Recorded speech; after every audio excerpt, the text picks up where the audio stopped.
644 से लेकर 656 तक 12 दिन कम 12 साल आपका टेन्योर था।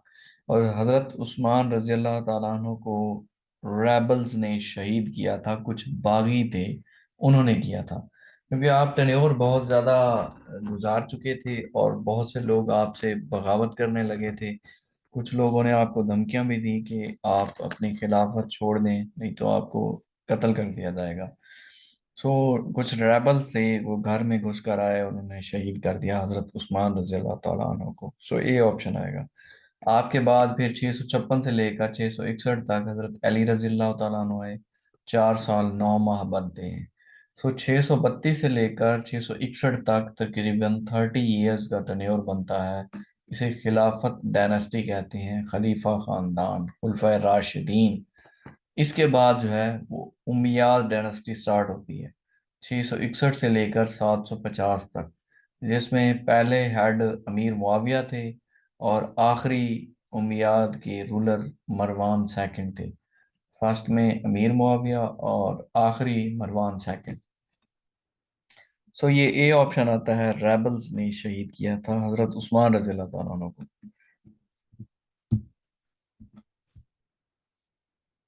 नेक्स्ट है, this displays the position of text, tab margins, indents and other elements on the page। अब पेज पे क्या चीज जो है टेक्स्ट को बताती है, उसका मार्जिन कैसे क्रिएट करना है, उसका इंडेंट कैसे रखना है, या फिर दूसरे एलिमेंट कैसे आने चाहिए। देखिए, अगर हम चाहते हैं, ये जो लाइंस एरो लगी हुई है ना, इनको गौर से देखें। अब अगर आप चाहते हैं कि ये यहाँ पे जो ये जो लाइन है, यहाँ पे कोई वर्ड ना लिखा जाए और यहाँ पे भी कोई ना हो, अगर आप यहाँ पे भी जाते हैं, यहाँ पे भी कोई ना हो, तो ऐसा हो सकता है ये जो ऊपर है ये इंडेंट दिया हुआ है, रूलर है, इसको खींच के यहाँ तक लगा देंगे तो यहाँ तक लाइंस आएंगी, इससे आगे नहीं आएंगी। ये जो लिखा हुआ है रूलर, यहाँ पे क्लिक है, इस वजह से यहाँ तक आई है। अगर आप इसको खींच के यहाँ तक कर देंगे, यहाँ से लेकर यहाँ तक होनी चाहिए, तो भी आ सकता है।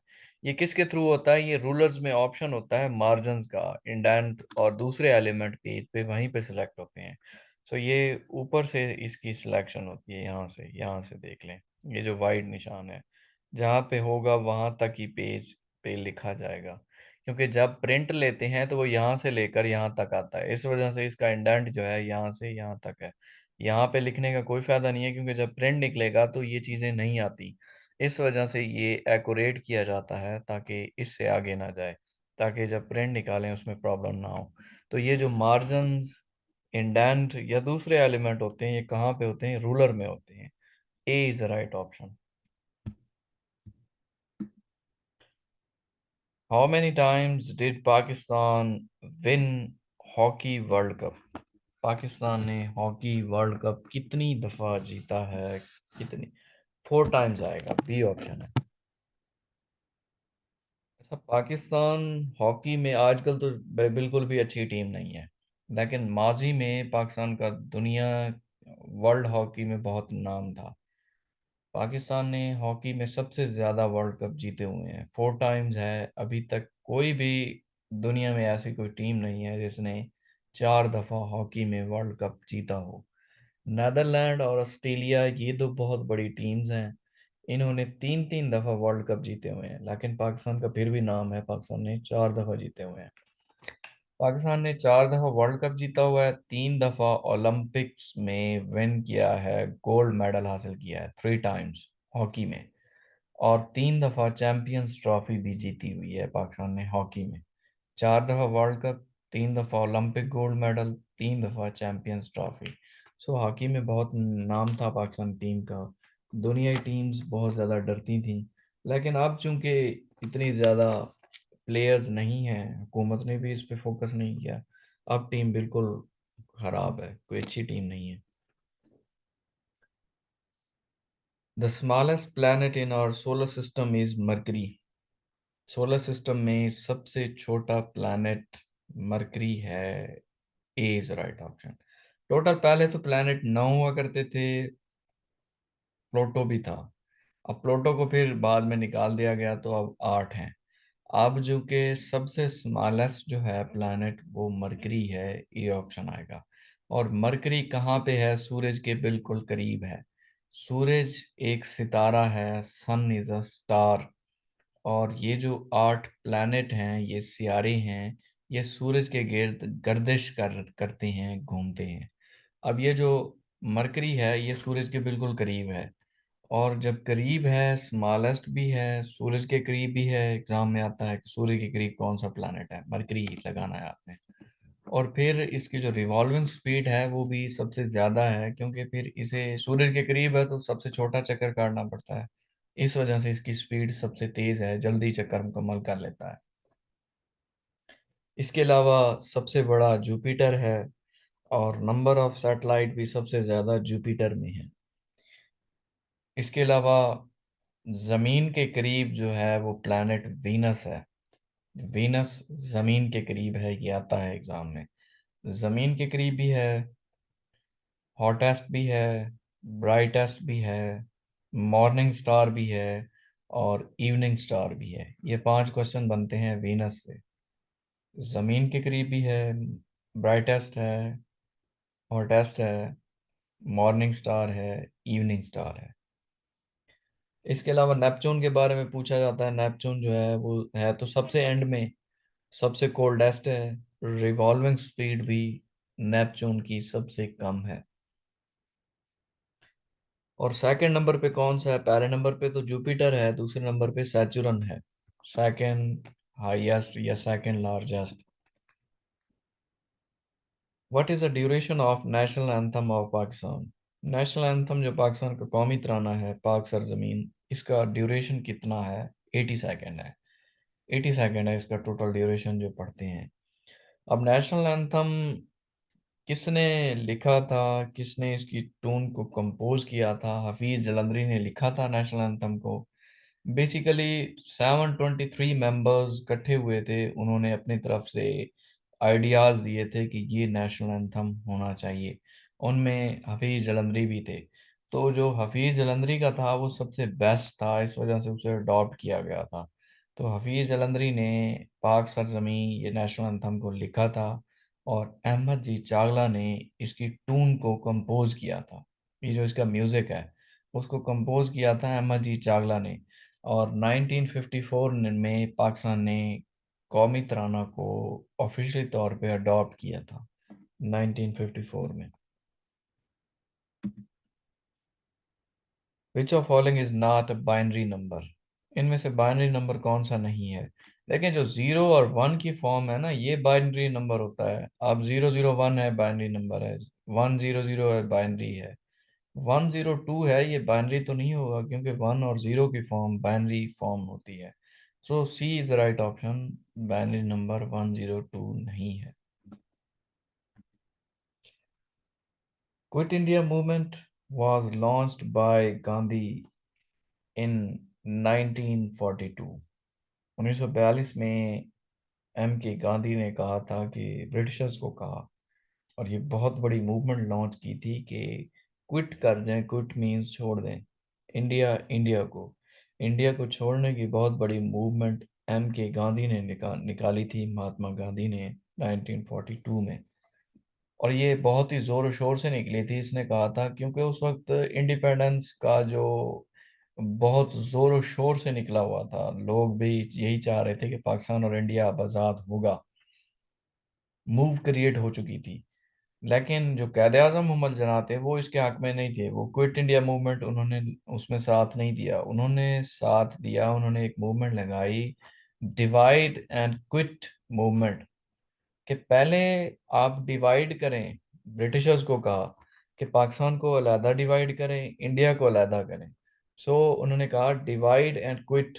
क्योंकि अगर वो चले गए तो फिर जो जो इंडियन हैं, हिंदू हैं, ये हम पे जुल्म भी करेंगे, और हमें आज़ाद भी नहीं करेंगे, हमें हमारा मुल्क भी नहीं बनाने देंगे। तो उन्होंने निकाली थी डिवाइड एंड क्विट मूवमेंट 1942 में, कायद आज़म मोहम्मद अली जिन्ना ने।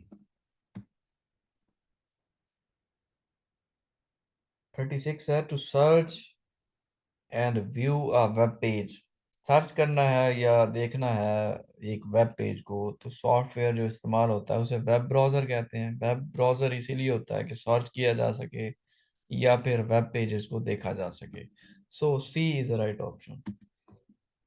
What is a full form of wifi? Wifi wifi तो बहुत ही आसान है, वायरलेस फिडेलिटी को कहते हैं। अब कहीं भी जाएं, आपने नेट चलाना होता है, आप पूछते हैं वाईफाई है या नहीं है। वाईफाई का फुल फॉर्म वायरलेस फिडेलिटी होता है। A is right option. Common method of internet access by user include. जो कॉमन मेथड है इंटरनेट हासिल करने के, जो यूजर हासिल करता है, वो कौन से मेथड है? वो broadband over coaxial cable, coaxial cable के थ्रू हासिल की जा सकती है, या फिर फाइबर ऑप्टिक्स या कॉपर वायर होते हैं, या फिर वाईफाई होती है। तो ये ऑल ऑफ दीज आएगा, ये मेथड है। कोएक्सियल केबल के थ्रू हो सकता है, कॉपर वायर्स के थ्रू होता है, वाईफाई के थ्रू होता है। So D is the right option. Data that changes continuously and cannot have discrete value. Discrete means मुख्तलिफ वैल्यू ना हो। सो उसको क्या कहते हैं? उसको कॉन्टिन्यूस डाटा कहते हैं। तरतीब में कॉन्टिन्यूस डाटा आ रहा है, वो चेंज नहीं हो रहा, उसकी मुख्तलिफ वैल्यू नहीं आ रही, तो उसको क्या कहते हैं? उसको कॉन्टिन्यूस डाटा कहते हैं। A is the right option.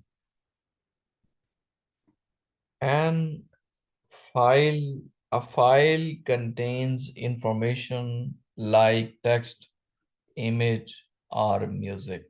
क्या होता है जिसमें टेक्स्ट हो, इमेज हो या म्यूजिक हो? वो क्या होता है? वो फाइल ही होती है, गैजेट नहीं होता, कीबोर्ड नहीं होता। कीबोर्ड में कहाँ होती है टेक्स्ट या म्यूजिक या इमेज? कीबोर्ड में तो कभी भी नहीं होते, ना गैजेट में होते हैं, ना इंटरनेट ब्राउजर में होते हैं। तो वो फाइल होती है जिसमें टेक्स्ट हो सकते हैं, जिसमें इमेज हो सकता है, जिसमें म्यूजिक हो सकती है।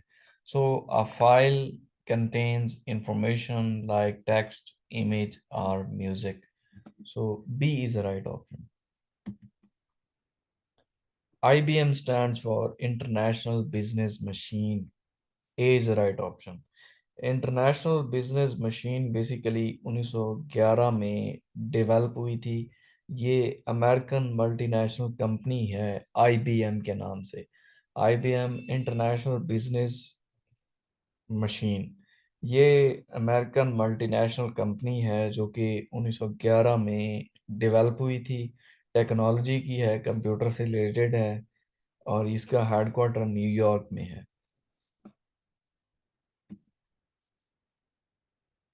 In banks the data on cheque is read by the following device. मैंने जब आपको इनपुट डिवाइसेस पढ़ाई थी तो उसमें ओसीआर था, ओएमआर था, एमआईसीआर था, बार कोड रीडर था। MICR magnetic ink character recognition, C option जो है। Magnetic ink character recognition basically banks में पड़ी होती है ये machine.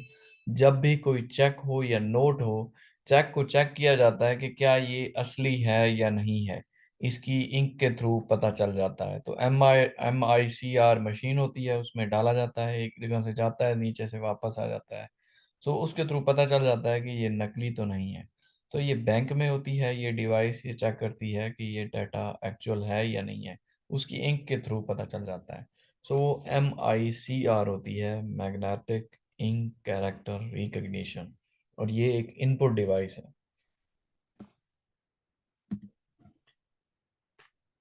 Total number of representative in Senate from the provinces are। Total representative कितने होते हैं सेनेट में जो कि प्रोविंसेस के थ्रू आते हैं और प्रोविंसेस को डील कर रहे होते हैं? देखिए, ये समझने की कोशिश करें थोड़ा कि एक वर्ड आता है पार्लियामेंट का। पार्लियामेंट बोला जाता है, बार बार न्यूज में आता है। तो पार्लियामेंट जो कॉम्बिनेशन होता है वो तीन चीजों का होता है। पार्लियामेंट में तीन चीजें आती हैं।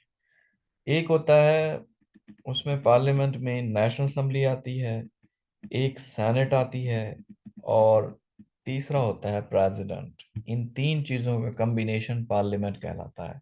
नेशनल असेंबली, सेनेट और प्रेसिडेंट। जब भी कोई बिल जाएगा, पहले नेशनल असेंबली में जाएगा तो उसमें 2/3 मेजोरिटी चाहिए होती है, फिर वो बिल सेनेट में जाएगा, वहां पे 2/3 मेजोरिटी हो और फिर प्रेसिडेंट उस पर साइन करता है, तो वो जो बिल होता है वो कानून की शक्ल इख्तियार कर लेता है, वो लॉ बन जाता है। तो नेशनल असेंबली में जो स्ट्रेंथ होती है बेसिकली वो 342 है। नेशनल असेंबली में जो मेंबर होते हैं उनकी 342 स्ट्रेंथ होती है। और जो सेनेटर होते हैं टोटल सेनेट में, उनकी स्ट्रेंथ पहले 104 थी,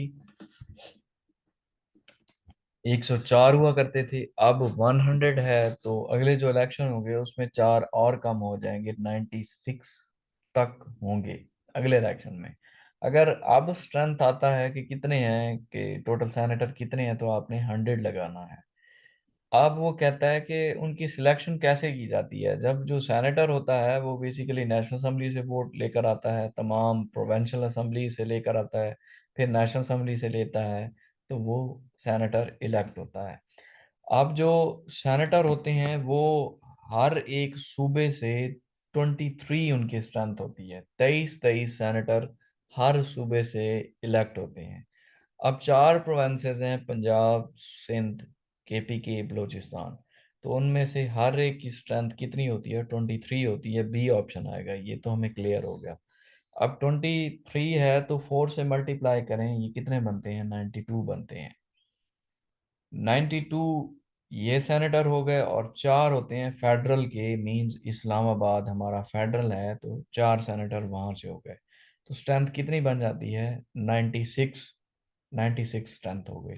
इसके अलावा सेनेटर थे आठ फाटा के, फाटा फेडरल एडमिनिस्ट्रेटिव ट्राइब्यूनल एरियाज। तो उसको मिलाते थे तो 96 को 8 ऐड करें, 104 बनते थे। अब उसके बाद जो लेटेस्ट अमेंडमेंट हुई थी उसमें फाटा को केपीके में शामिल कर दिया गया, केपीके खैबर पख्तूनख्वा में। जब फाटा को उसमें शामिल किया गया तो फाटा के जो 8 सेनेटर थे उनको तो फिर निकालना था, क्योंकि जो केपीके है अब तो उनकी सिलेक्शन वहां पे होगी और वहां पे उनकी स्ट्रेंथ 23 है। तो फाटरा के जो 8 सेनेटर थे उनको कम किया जाएगा। अब कम इस तरह के, जो पिछले इलेक्शन हुए थे उसमें चार उन्होंने कम कर दिए हैं, और अगले 3 साल बाद जो इलेक्शन होंगे सेनेट के, तीन और कम कर देंगे। तो टोटल स्ट्रेंथ फिर 96 बच जाएगी, क्योंकि ये जो फाटा के 8 सेनेटर हैं इनको निकालना है। अब करंटली स्ट्रेंथ पूछे तो आपने 100 ही लगाना है। हर सूबे से 23 सेनेटर होते हैं। बी ऑप्शन आएगा। Larry Page is best known for being one of the co founder of Google. B option है। अब गूगल एक सर्च इंजन है, आपको पता है, आप इस पे सर्च वगैरह भी करते हैं, बहुत ही फेमस है। गूगल को बेसिकली लैरी पेज और सर्जरी ब्रिन ने फाउंड किया था। Larry page and surgery Brin ने 1998 में, 1998 में इन्होंने गूगल को फाउंड किया था। बी ऑप्शन आता है। अब इसके जो गूगल के चीफ एग्जीक्यूटिव ऑफिसर हैं उनका नाम सुंदर पिचाई है। सुंदर पिचाई बेसिकली इंडियन थे, बाद में अमेरिका में शिफ्ट हुए तो फिर अमेरिका की नेशनैलिटी उन्होंने ले ली। सो इंडियन भी है, अमेरिकन भी हैं, दो ड्यूल नेशनैलिटी है। सो उनका नाम सुंदर पिचाई है, जो कि चीफ एग्जीक्यूटिव ऑफिसर हैं गूगल के। 45 है, who is the creator of Linux operating system. थोड़ी देर मैंने आपको बताया ऑपरेटिंग सिस्टम की चार type: Linux, Unix, Windows, Mac OS. Mac OS means Mac operating system.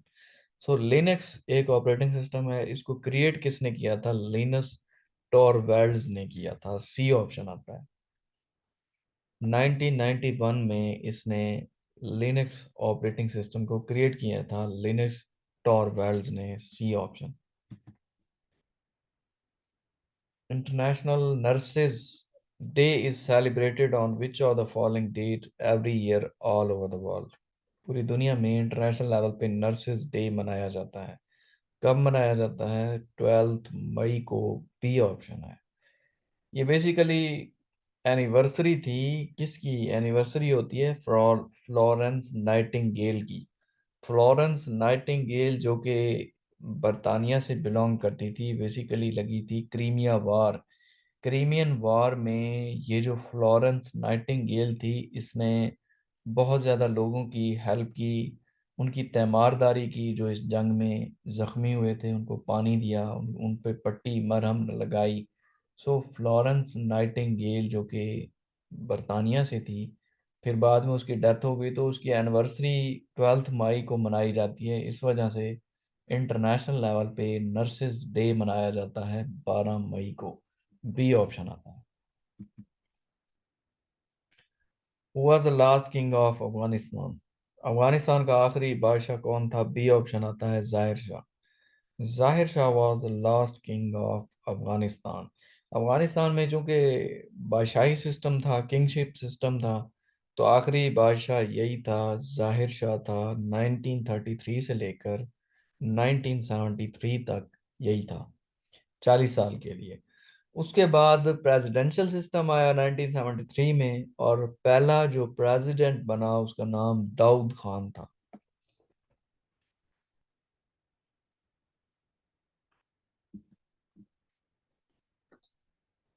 Which of the following institution was established at the result of Bretton Woods Conference 1944?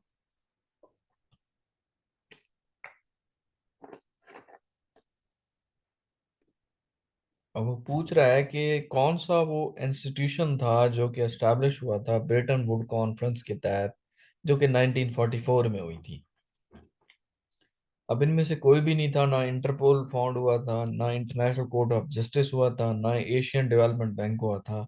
तो यहाँ से तो नन ऑफ दीज आता है, D option है। अब आपने लिख लेना है। देखें, ब्रेटन वुड कॉन्फ्रेंस हुई थी 1944 में, उसके तहत दो डेवलप हुए थे, एक वर्ल्ड बैंक हुआ था और एक आईएमएफ हुआ था। दोनों का काम यही है कि डेवलपिंग कंट्रीज को लोन प्रोवाइड करना है, और ये लोनिंग फैसिलिटी प्रोवाइड करते हैं ताकि उनकी जो सस्टेनेबिलिटी है, इकोनॉमिक स्ट्रक्चर है, वो महफूज किया जा सके, बेहतर किया जा सके। तो ब्रिटेन वुड कॉन्फ्रेंस के तहत दो इदारे बने थे, आईएमएफ और वर्ल्ड बैंक। सो इनमें से तो कोई नहीं है, डी ऑप्शन आता है, none of these. Union Jack is the name of flag of which country?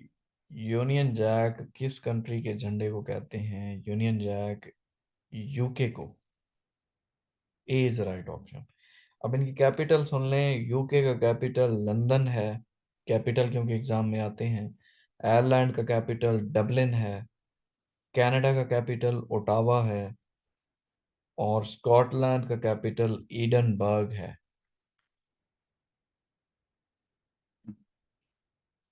What is the number of permanent member of United Nation Security Council? अब थोड़ी देर पहले मैंने आपको बताया, United Nation Security Council United Nation Organisation का एक main part है, मेन ऑर्गन है। टोटल तो इसके 6 ऑर्गन हैं, लेकिन ये भी इसका एक इम्पॉर्टेंट ऑर्गन है, सिक्योरिटी काउंसिल। अब सिक्योरिटी काउंसिल में टोटल मेंबरान की तादाद है 15। 15 मेंबर होते हैं इसमें। 5 परमानेंट होते हैं और 10 नॉन परमानेंट होते हैं। जो परमानेंट हैं उसमें दुनिया की जितनी भी 5 बड़े कंट्रीज हैं वो आते हैं। और उनमें कौन है? यूएसए है, यूके है, फ्रांस है, रशिया है और चाइना है। ये 5 बड़ी कंट्रीज हैं, और ये यूनाइटेड नेशन सिक्योरिटी काउंसिल के परमानेंट मेंबर हैं। और बाकी जो 10 नॉन परमानेंट मेंबर होते हैं वो 2 साल के लिए आते हैं, फिर वो चेंज हो जाते हैं। सो नॉन परमानेंट मेंबर 10 होते हैं, परमानेंट मेंबर 5 हैं। B is right option. अब ये आपके 50 हो चुके हैं, हाफ पेपर हो चुका है, नेक्स्ट हाफ कल होगा। अब इंग्लिश की तरफ आते हैं।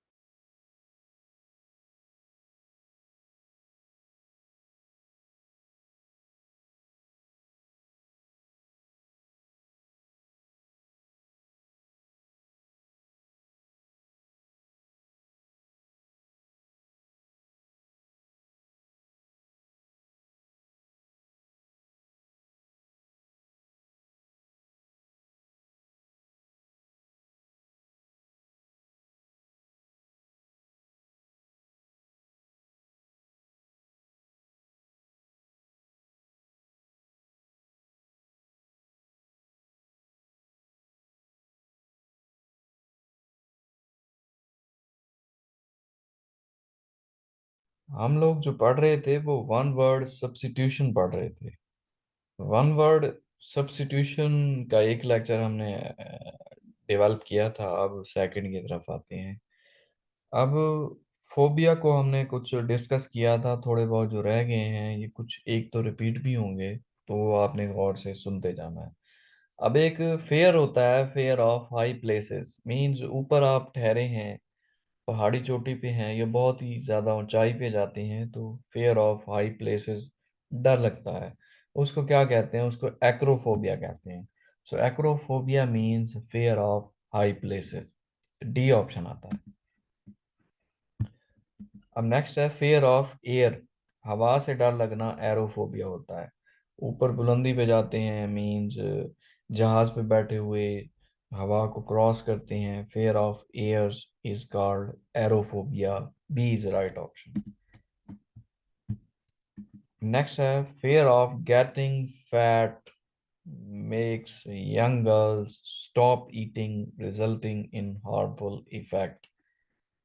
अब ये भी डर होता है बहुत से लोगों को, खास तौर पे गर्ल्स को, कि वो मोटा ना हो जाए।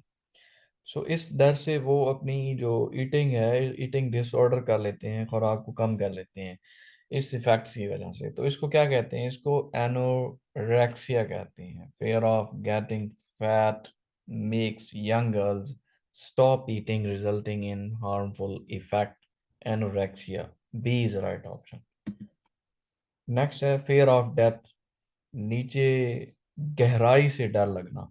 अब गहरी जगह आपने बहुत देखी है, कुछ लोग तो इसको बर्दाश्त कर लेते हैं, कुछ लोगों को फोबिया जिनको होता है उनको तो बहुत ज्यादा डर लगता है जो गहराई। फॉर एग्जांपल पहाड़ पे खड़े होकर जब वो नीचे देखते हैं तो कुछ लोगों को तो चक्कर आने लग जाते हैं और उनको बहुत ज्यादा डर लगता है कि कहीं नीचे ना गिर जाए। So fear of depth is bathophobia. Fear of males, मर्दों से डर लगना, एंड्रोफोबिया कहते हैं इसको।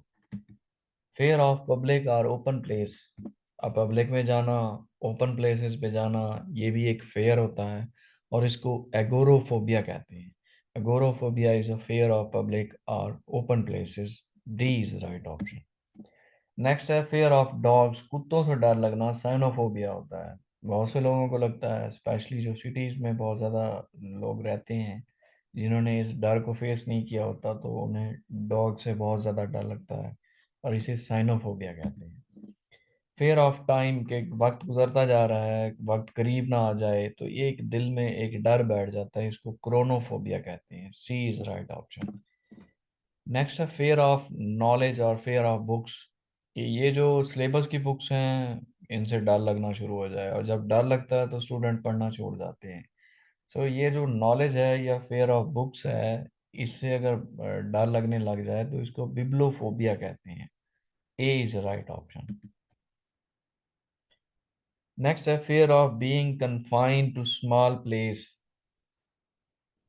अब बंद जो जगह नहीं होती, जैसे गार होती है, कन्फाइंड स्पेसेस हैं, मींस बंद कोठरी का कह लें, बंद गार कह लें, इस चीज से डर लगने लगे तो उसे क्लास्ट्रोफोबिया कहते हैं। A is right option.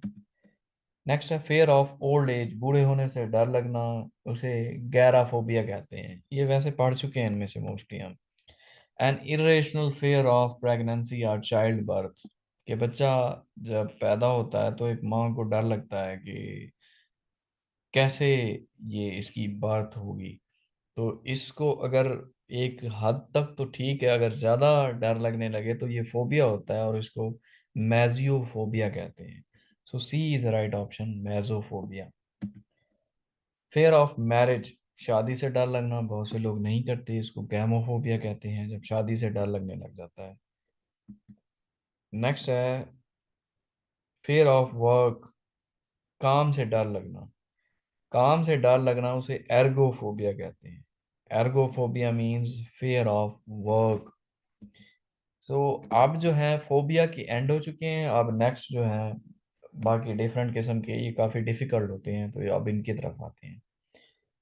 A belief that God is in everything and that everything is God, कि खुदा जो है वो हर चीज में है और हर चीज खुदा से बनी है, खुदा ने बनाई है। जब ये कंसेप्ट डेवलप होता है किसी के अंदर, या कोई इतना बिलीव करने लग जाता है, तो उसको पैंथीइज्म कहते हैं। Pantheism means believe of God, that God is everything and everything is God. It's is known as pantheism. B option होता है। A picture of a person or a thing drawn in such a highly exaggerated manner to cause laughter। किसी की ऐसी तस्वीर बना दी जाती है, या किसी भी इंसान की है, या किसी चीज की है, कि लोग उसको देखकर या बढ़ा चढ़ा कर वो तस्वीर बनाते हैं, और लोग फिर उसको हंसते हैं, वो हंसी मजाक करते हैं। तो इसको, इस प्रोसेस को क्या कहते हैं? इसको कैरिकेचर कहते हैं। कैरिकेचर होता है मीन्स किसी का मजाक उड़ाना, नकल करना। सो एक ऐसी तस्वीर किसी की बना दी जाए, या किसी भी चीज की, कि फिर उसे बढ़ा चढ़ा कर फिर लोग उस पे हंसें। So D is the right option. The state of being miserable, bereft of all possession. The state of being miserable, bereft of all possession. तमाम चीजों पे खो खो जाने का डर। देखें, अब एक इंसान के उसके पास वो बहुत ही मिजरेबल है, उससे सारी चीजें खो ली गई हैं, दूर हो चुकी हैं, काबिल रहम है। तो इस पोजीशन को, इस हालत को क्या कहते हैं? डेस्टिट्यूट कहते हैं। Destitute is a state of being miserable, bereft of all possession. तमाम जो उसके पास चीजें थी वो उससे दूर हो गई हैं। मीन्स जो चीज उसने डिमांड की, रिक्वायर की, खुदा से मांगी, वो उसे खो ली गई हैं, मिल नहीं पाई। इसे डेस्टिट्यूट कहते हैं। That which can not be called back. एक ऐसी चीज जिसे वापस नहीं बुलाया जा सकता, चली गई है तो चली गई, वापस नहीं बुलाया जा सका, इसे इररिवोकेबल कहते हैं। और ये सिनोनिम्स पे भी आता है, वन वर्ड सब्स्टिट्यूशन में भी आता है। तो ये इंपॉर्टेंट है, क्योंकि जो 2020 में हुए थे कुछ पेपर्स में, ये आया था इंग्लिश के पोर्शन में। सिनोनिम इररिवोकेबल इंपॉर्टेंट है। That which can not be called back. One who journeys from place to place. एक कोई भी हो सकता है वो जो सफर करता हो एक जगह से दूसरी जगह, दूसरी जगह से तीसरी जगह, जिसे ये शौक हो, उसे क्या कहते हैं? इटिनिरेंट। इटिनिरेंट, a person who journey from one place to another, from place to place. So C is the right option. Next, a study of insects is called entomology. Entomology आप पढ़ चुके हैं, एग्जाम में भी काफ़ी पेपर्स में आ चुका है। एंटोमोलॉजी स्टडी ऑफ इंसेक्ट्स, ये जो हशरात हैं उसकी स्टडी करना एंटोमोलॉजी कहलाता है। एटिमोलॉजी, वर्ड्स की स्टडी, अल्फाज जो होते हैं उसकी स्टडी करना एटिमोलॉजी कहलाता है। इकोलॉजी बेसिकली इन्वायरमेंट से रिलेटेड है, इन्वायरमेंट की स्टडी करना इकोलॉजी होता है। Careful in spending of money, time, etc. अब आप बहुत ही एहतियात तरीके से पैसे को खर्च करें, या फिर टाइम को खर्च करना, स्पेंड करना, इसको क्या कहते हैं? इसको इकोनॉमिकल कहते हैं। इसको मिजली नहीं कहते। माइजरली वैसे कंजूस होता है, लेकिन ये जो प्रॉपर वर्ड बनता है वो इकोनॉमिकल होता है। इकोनॉमिकल जो पैसे को, टाइम को एहतियात से खर्च करे, बहुत केयरफुल तरीके से खर्च करे, उसे इकोनॉमिकल कहते हैं। reproducing और memorizing word for word। Word for word होता है, ये भी याद रखना है आपने, वर्ड बाय वर्ड नहीं होता। वर्ड फॉर वर्ड प्रीपोजिशन ऐसे समझे एक तैयार हो गया। जब भी आप कोई भी चीज़ टेक्स्ट पढ़े ना, गौर से पढ़ा करें। कोई भी चीज़ सुनते हैं उसमें आपके प्रीपोजिशन क्लियर होते जाएंगे। रिप्रोड्यूसिंग और मेमोराइजिंग, किसी चीज को याद करना, वर्ड फॉर वर्ड याद करना है, लफ्ज ब लफ्ज तैयार करना, उसको वर्बटिम कहते हैं। कि आपने ये जो लेसन है ये अच्छे तरीके से तैयार किया है, वर्ड फॉर वर्ड किया है, एक एक लफ्ज उसका तैयार किया है, उसे वर्बटिम कहते हैं। That which can not be capture. एक ऐसी चीज जिसे कैप्चर नहीं किया जा सकता, जिसे हासिल नहीं किया जा सकता, जिसकी तस्वीर नहीं ले जा सकती, उसके इम्प्रैग्नेबल कहते हैं। इम्प्रैग्नेबल, जिस पे गलबा नहीं हो सकता, जिसको हासिल नहीं किया जा सकता, जिस पे पहुंचा नहीं जा सकता।